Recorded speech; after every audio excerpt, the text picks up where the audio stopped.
Conference है उसका करने का एक ही मुद्दा है। जिस तरह से हमारे कल 2 वीडीसी के मेंबर किश्तवाड़ के अंदर जिस बेरहमी से उनका कत्ल किया गया, उनको शहीद किया गया, एक हमारे भाई नज़ीर अहमद और दूसरा कुलदीप कुमार, उसकी हम कड़े शब्दों में निंदा करते हैं। जब से जम्मू कश्मीर के अंदर नेशनल कॉन्फ्रेंस की और कांग्रेस की सरकार बनी है, वही 2014 से पहले वाला दौर वापस आ चुका है।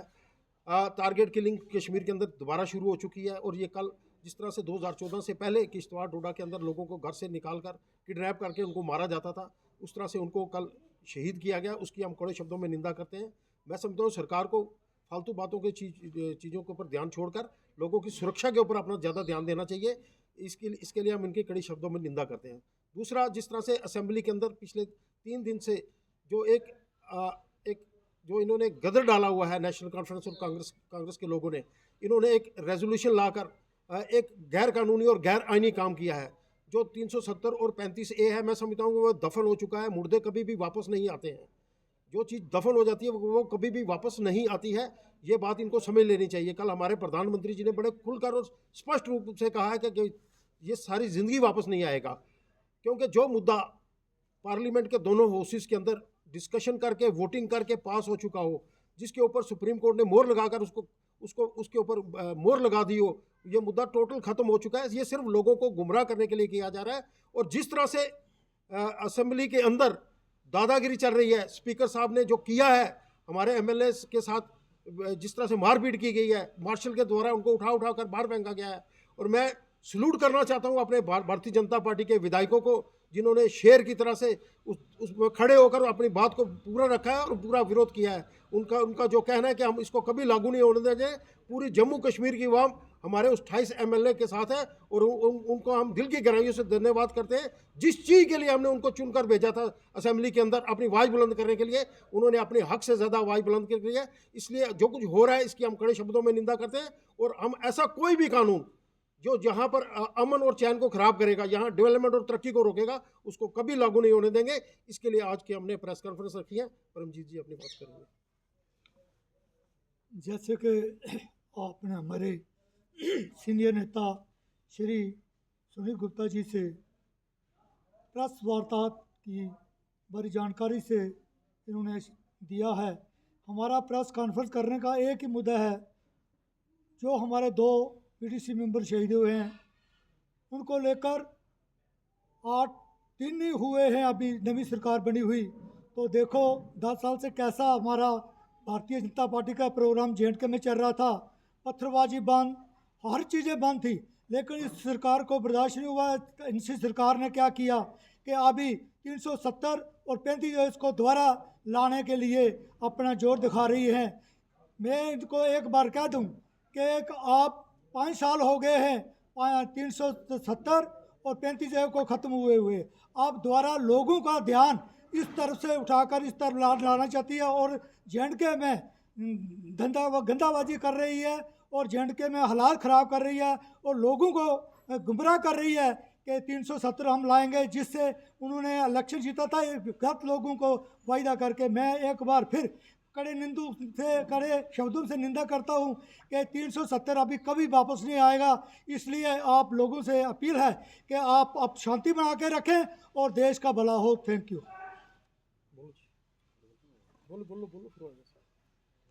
देखिए, हमारे स्पोक्स पर्सन गुप्ता साहब जी ने और हमारे वाइस प्रेसिडेंट परमजीत सिंह ने संक्षेप में बताया आपको। मैं सिर्फ इतनी बात कहूँगा कि जैसे नेशनल कॉन्फ्रेंस माहौल ख़राब कर रही है, क्योंकि 70 साल भी उन्होंने स्टेट के अंदर माहौल ख़राब रखा, और अब उनकी हुकूमत एक बार फिर आई है कांग्रेस से मिलकर, वो एक बार फिर माहौल ख़राब कर रहे हैं।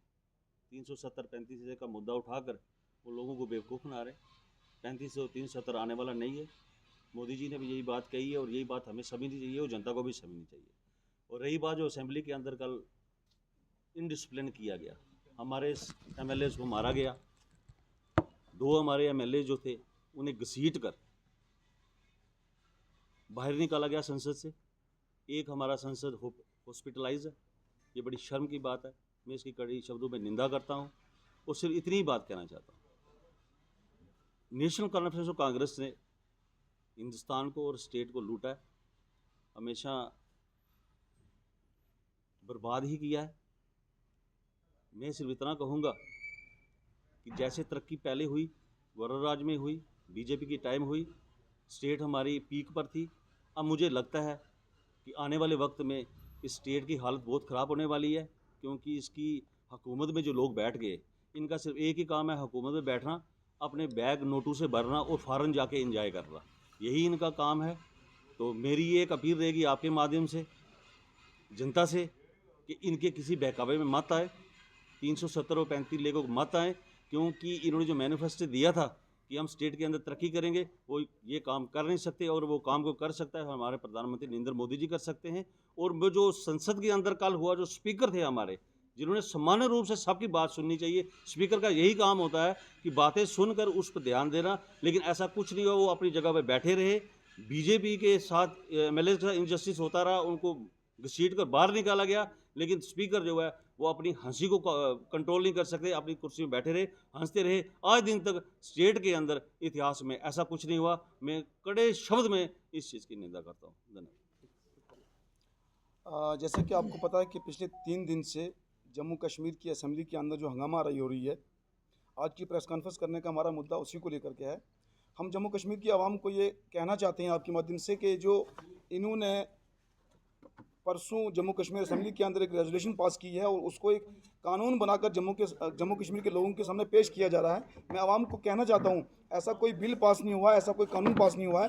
ये इन्होंने एक छोटा सा रेजोल्यूशन पास किया है जम्मू कश्मीर की आवाम को ध्यान भटकाने के लिए, ताकि जम्मू कश्मीर की आवाम हमसे डेवलपमेंट का हिसाब न मांगे, यहाँ के भाईचारा का हिसाब न मांगे, यहाँ की तरक्की का हिसाब न मांगे, इसलिए ध्यान भटकाने के लिए ऐसा काम किया गया है। जब तक भारतीय जनता पार्टी का एक कार्यकर्ता जिंदा है, इनके नापाक इरादों को हम कमज़ोर करते रहेंगे। जम्मू कश्मीर के जो हालात ख़राब करना चाहते हैं, कभी भी भारतीय जनता पार्टी का वर्कर और केंद्र सरकार ऐसे ख़राब हालात यहाँ पर नहीं होने देंगे। शुक्रिया, जय हिंद।